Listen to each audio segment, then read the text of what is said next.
It's a difficult discussion to have, and I want to say, this rolls up to the county executive. He is responsible.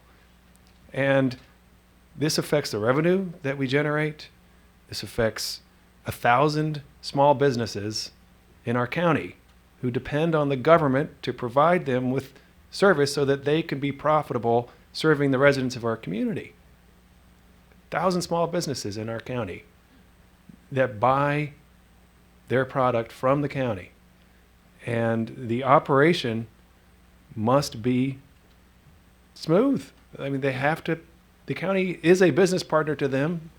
We need to be a better partner. That's no question about that. This is an industry that tests markets in the neighborhood of 250 new products a year.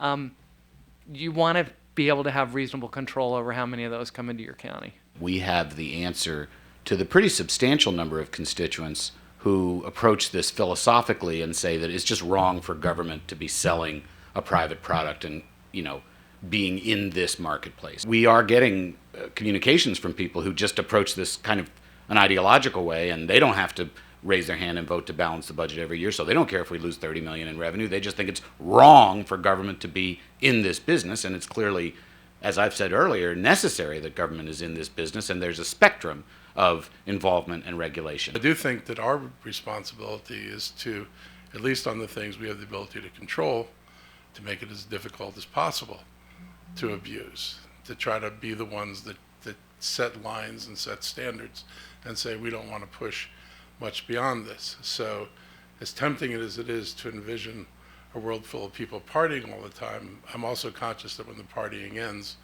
that it's a very different story.